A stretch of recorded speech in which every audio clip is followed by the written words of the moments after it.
नमस्कार. Karale Patil home minister चॅनलमध्ये मी आपलं मनापासून स्वागत करतो.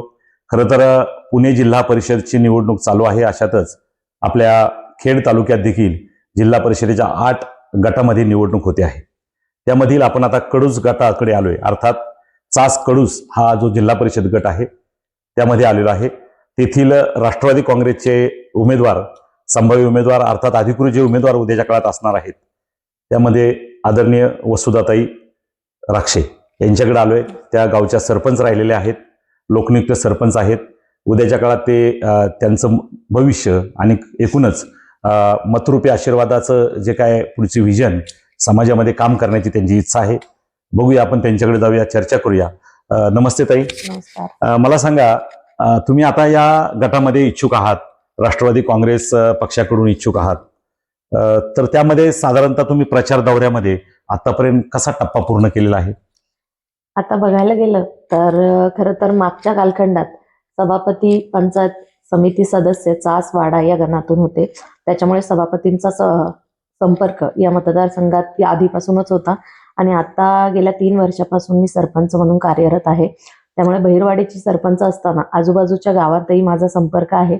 त्यामुळे आधीच संपर्क पोहोचल्याने आम्हाला प्रचार करायला थोडाफार सोपं जात आहे आणि सभापतींची कामं मागच्या कालखंडात खूप जास्त असल्यामुळे, त्याचबरोबर आता या प्रचाराच्या दौऱ्यादरम्यान प्रत्येक घरटी जाण्याचा आम्हाला योग येतोय. त्यातून मग प्रत्येकाच्या समस्या समजून घ्यायला आम्हाला सोपं जातंय आणि पुढे विकास काय करायचा आहे, पुढे काय आपल्याला कामं करायची याबाबत समजायला सोपं जातंय. परंतु त्यामध्ये मला एक विचारायचं आहे की जो प्रचार, प्रसार किंवा संपर्क असतो तो कशा पद्धतीने तुम्ही अलीकडच्या काळामध्ये आता महिलांसाठी काही इव्हेंट्स असतात, महिलांसाठी काही सांस्कृतिक कार्यक्रम असतात, किंवा पुरुषांसाठी, तरुणांसाठी, मुलांसाठी बऱ्याचशा काही गोष्टी निर्माण करतात आणि त्यातल्या माध्यमातून म्हणजे समाजामध्ये पोहोचण्याचं माध्यम ते एक बनलेलं आहे.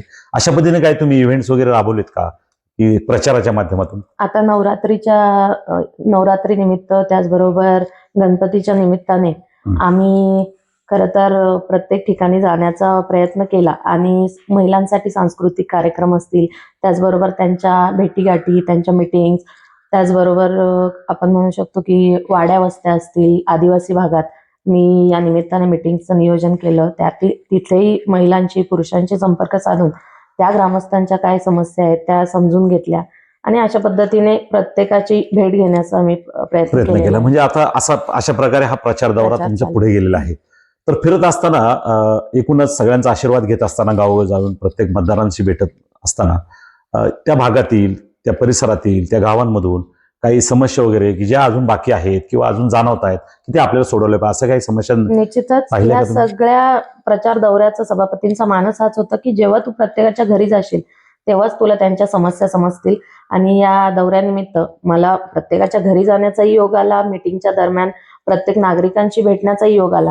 तर समस्या निश्चितच स्वरूपात जास्त आहेतच. आता आपल्याला माहितीच आहे की वाड्या वस्त्या असतील तर तिथे जाणाऱ्या बऱ्याच ठिकाणी तिथे जाणाऱ्या रस्त्याची समस्या आहे, महिलांचे पाण्याचे प्रश्न आहेत, त्याचबरोबर जलजीवनची कामं जी झाली आहेत, काही ठिकाणी निष्कृष्ट दर्जाची कामं झालेली आहेत, काही ठिकाणी कामं प्रलंबित आहेत. त्याचबरोबर महिलांच्या बऱ्याच समस्या असतात. आता आपल्याला माहितीच आहे दशक्रिया घाट वगैरे त्या ठिकाणी अंघोळीचा वगैरे प्रसंग येतो प्रत्येक महिलेला. तर त्या ठिकाणी स्नानगृहाची स्वच्छतेची सोय नसल्याने तिथे बऱ्याच अडचणी महिलांना येतात. तर असे भरपूर प्रश्न आहेत. येणाऱ्या काळात आम्हाला त्याच्यावर काम करायचंच आहे. तुमचं व्हिजन किंवा तुमचा संकल्प आहे की या भागाचा कायापालट करायचा आहे, बऱ्याचशा अंशी कामं करायची, तो तुमचा संकल्प आहे आणि तो तुम्ही निवडणुकीनंतर किंवा निवडून आल्यानंतर तो पूर्ण करणार आहे. पण मला एक सांगा ताई, तुम्ही आता राष्ट्रवादी काँग्रेसकडून इच्छुक आहात. खरं तर पक्षामध्ये इच्छुक बरेचसे असतात, तर असं काय आहे का तुमच्याकडे दुसरा इच्छुक कोणी आहे? नाही, सध्या कडूसचा गटामधून जिल्हा परिषदेसाठी मी स्वतः इच्छुक आहे. तुम्हाला खात्री आहे पक्ष तुम्हाला अगदी तिकीट देणार किंवा उमेदवारी फायनल होणार? अगदी अधिकृत उमेदवार म्हटलं तरी काही हरकत नाही. मला एक सांगा त्याबरोबरच की मागच्या कार्यकाळामध्ये आपले पतिराज हे पंचायत समितीला सभापती राहिलेले आहेत. त्याचबरोबर त्यांनी मराठा क्रांती आंदोलनामध्ये स्वतःला झोकून घेतलेलं पाहिलं आम्ही. त्याचबरोबर महामारीचं संकट आलं आपल्या भारत देशावर, जगावर, कोरोनाचं, तर त्या कार्यकालात देखील ते सभापती असताना सगळं घर किंवा सगळा गाव सगळा परिसर घरामध्ये बसून होता, परंतु सभापती रस्त्यावर काम करत होते आणि हे काम करताना समाजाने देखील पाहिले. तर त्या कामाचा या इलेक्शनमध्ये तुम्हाला काय फायदा होईल असं वाटतं? निश्चित स्वरूपात फायदा होईलच. कारण आता तुम्ही जसं म्हटलं की सगळेजण घरात होते, तर तो प्रसंगच तसा होता की प्रत्येकाला घरात बसावं लागत होतं. पण त्यावेळेस जनतेला आपली गरज आहे हे जाणून सभापती रस्त्यावर उतरले आणि खरं तर त्यांच्या निमित्ताने आता तेव्हा ते पंचायत समिती सभापती झालेले आणि पदाला 100% न्याय देण्याचं काम त्यांनी त्यावेळेस केलं. त्यांच्या माध्यमातून जवळपास 1,500 बेडचं कोविड रुग्णालय त्यांनी सुरू केलं आणि त्याचा फायदा 36,000हून जास्त रुग्णांनी आज घेतलेला आहे. अनेक लोकांना मदत झालेली आहे. या प्रचाराच्या दरम्यान मी आज बऱ्याच लोकांना भेटते, तर भरपूर लोकांच्या प्रतिक्रियाही तशाच येतात की ज्यावेळेस आमचे जवळचे आमचे भाऊबंध आमच्या मदतीला आले नाही, त्यावेळेस काही आमची ओळख नसताना सभापतींनी आम्हाला तिथे बेड मिळवून दिला, आमचे प्राण वाचवले. भरपूर लोकांचा संपर्क आलेला आहे. ते बरेचपैकी लोक सांगतात की आज आम्ही खरं तर या जगात नसतो, पण आम्हाला हे जग बघण्याचं काय म्हणू शकतो, आज सभापतींमुळे आम्हाला हे जग बघायला मिळतंय. तर बऱ्याच लोकांना सभापतींनी मदत केलेली आहे आणि त्यांचं कार्य भरपूर लोकांपर्यंत पोहोचलेलंच आहे. तसं त्याचबरोबर आपल्याला माहितीच आहे की मराठा आरक्षण ज्यावेळेस समाजाला गरज आहे, ज्यावेळेस हे आरक्षण चालू होतं, मनोजजी जरांगे हे अंतरवलीला ज्यावेळेस हे आरक्षण करत होते, आरक्षणासाठी लढा देत होते, बरोबर. त्यावेळेस आपले खेड तालुक्याचे पंचायत समिती सभापती अंकुशजी राक्षे यांनी खेडमध्ये त्याचं नेतृत्व करून, आपल्याला सगळ्यांना माहितीच आहे की मार्केट यार्डच्या ठिकाणी जवळपास 3 महिने साखळी उपोषण आणि त्यानंतर 9 दिवसाचं आमरण उपोषण करून या लढ्याला त्यांनी समर्थन दिलं होतं आणि निश्चित स्वरूपात लढा आपला सक्सेसफुल झालेला आहे. त्याचा फायदा आपल्याला आपल्या येणाऱ्या पिढीला होणारच आहे. अगदी. आपल्या मुलांना शिक्षणाच्या निमित्ताने असेल, त्याचबरोबर नोकरीच्या निमित्ताने याचा फायदा होणारच आहे. आता त्यावेळेस सांगायचं हा मुद्दा नसला तरी त्यावेळेस मी स्वतः 6 महिने प्रेग्नेंट होते, पण घरची जबाबदारी बाजूला ठेवून आज समाजाला आपली गरज आहे हे जाणून सभापती त्यावेळेस पुढाकार घेतला आणि मीही त्या लढ्यामध्ये सामील झाले होते. जेव्हा वेळेस जरांगे पाटलांची आपल्या खेड तालुक्यात सभा होती, तेव्हा बऱ्याच महिलांना घेऊन मीही त्या लढ्यामध्ये सामील झाले होते, मी गेले होते. त्यामुळे आपल्याला ज्या वेळेस अशा प्रकारचा लढा किंवा समाजासाठी आपल्याला काम करायचं तर त्याची प्रेरणा सभापतींकडून मला कायमच मिळत आहे आणि त्याच्यामध्ये काम केल्यामुळे येणाऱ्या पुढील कालखंडात आमच्या मतदारसंघातले काही प्रश्न असतील, काही प्रलंबित मागण्या असतील, त्याच्यासाठी लढा देण्यासाठी मला निश्चित स्वरूपात सोपं जाईल. म्हणजे ते बळ निर्माण होईल ते बळ तुम्हाला. मला निर्माण झालं. खरं तर एका बाजूला तुम्ही आता सांगितलं की मी प्रेग्नन्सीच्या काळामध्ये बाळ पोटामध्ये असताना तुमची काळजी त्यांनी घेण्याची आवश्यकता असताना तुम्हाला एक वेळेस लक्ष न देता त्यांनी समाजाकडे वाहून घेतलं आणि त्या काळात आंदोलनामध्ये सहभागी झाले आणि तुम्ही देखील हे परिस्थितीमध्ये तिथे सहभागी झालात. ज्या अर्थी समाजासाठी काहीतरी केलं तर समाज निश्चित आशीर्वाद देईन असंही तुम्हाला वाटत असेल. बरोबर. असो, यानंतर मी तुम्हाला एक वेगळा प्रश्न विचारणार आहे की खरं तर पंचायत समितीला ते सभापती होते, आता जिल्हा परिषदला तुम्ही उभे आहात, बाकीची काही त्यांनी कामं केली असतील, आता जिल्हा परिषदला तुम्ही कामं करणार आहात, मग असं वाटतंय का पंचायत समितीमध्ये जरा थोडीशी कामं कमी झाल्यामुळे आता जिल्हा परिषदला तुम्ही आणून जास्त काम करणार? नाही, असं अजिबात वाटत नाही. कारण की आता मी मतदारसंघात फिरतेच आहे, तर सभापतींनी त्यांच्या पंचायत समितीच्या काळात पंचायत समिती सदस्याला जितका निधी असतो त्याच्यापेक्षा जास्त स्वरूपाची कामं केलेली आहेत. आपण जर जिल्हा परिषद पंचायत समितीच्या निधीचं जर तुलना केली तर जिथे जिल्हा परिषदेला 100 रुपये निधी असेल तिथे पंचायत समितीला 1 रुपया सुद्धा निधी नसतो. म्हणजे इतकी निधीची तफावत असताना सुद्धा जास्त स्वरूपाची कामं सभापतींनी त्यांच्या पंचायत समिती गणांमध्ये केलेली आहेत. त्याच्यामुळे असं मला अजिबात वाटत नाही. तरी पण आता तुम्ही जिल्हा परिषद सदस्य झाल्यानंतर निश्चित त्यांनी जे काम केलं त्याच्यापेक्षा डबलनी काम करणार असं तुम्हाला विश्वास आहे? हो, कामं करायचीच आहेत.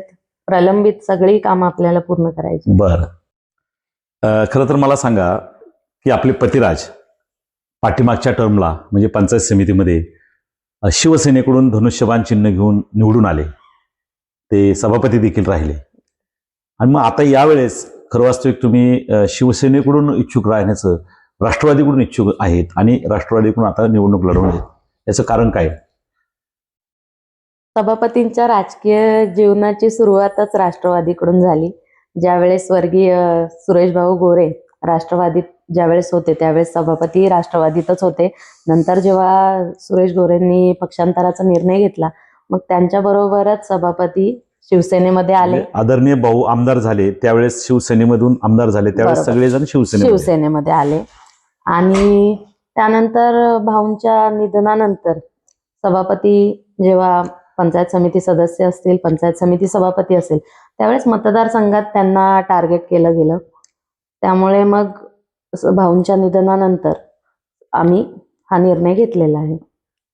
म्हणजे त्या भाऊंच्या घराण्यानं ज्यावेळेस पक्षामध्ये अर्थात शिंदे गटामध्ये प्रवेश केला हा, त्यावेळेस त्यांच्याबरोबर तुम्ही देखील तिकडे प्रवेश केला. नाही, भाऊंचं घराणं भाऊंच्या निधनानंतर आता शिंदे गटात, शिवसेना शिंदे गटामध्ये आहे. म्हणजेच ते आत्ताही सत्ताधारी पक्ष जो आपला आहे त्या पक्षामध्ये आहे आणि आम्ही त्याच पक्षातल्या राष्ट्रवादी काँग्रेसकडून आज उमेदवारी म्हणजे घेतलेली आहे. महायुती मधला जो घटक पक्ष आहे बरोबर. त्यामध्ये राष्ट्रवादी काँग्रेस असेल किंवा शिंदे गट असेल किंवा भाजप असेल की सगळ्यामध्ये तुम्ही गठबंधनामध्ये ते तिकडे आल्यामुळं तुम्ही इकडे आलात असं बरोबर. तुम्हाला म्हणायचं. बरोबर. मग त्याचा तुम्हाला पुढे जाताना निश्चित फायदा होईल. फायदा होणारच आहे कारण की आमची उमेदवारी आहे राष्ट्रवादी काँग्रेस पार्टीकडून आणि दुसरे जे शिवसेना शिंदे गटाकडचे आहेत अतुल भाऊ देशमुख त्यांचाही आम्हाला पाठिंबा आहे. स्वर्गीय सुरेश भाऊ गोरेंच्या कुटुंबाचाही आम्हाला पाठिंबा आहे. त्यामुळे मतदारसंघात आम्हाला सर्व वातावरण पॉझिटिव्ह आहे. त्यालाच अनुसरून एक मी प्रश्न कदाचित शेवटचा प्रश्न असेल तो की तुम्हाला विश्वास वाटतो की तुम्ही त्या मतदारसंघात निवडून येणार? निश्चित स्वरूपात मागची कामं बघता, जनतेचा विश्वास बघता आम्हाला विश्वास आहे की बदल होईलच. बरं, त्याच्यावरून अजून एक थोडासा असं म्हणूया आपण वेगळा प्रश्न, अर्थात तोच प्रश्न असेल पण थोडासा वेगळ्या पद्धतीनं की तुम्हालाच लोकांनी निवडून का द्यावं? बरोबर. कारण की मागच्या वेळेस ज्या गोष्टी झाल्या मतदारसंघामध्ये लोकांना बदलाची अपेक्षा आहे.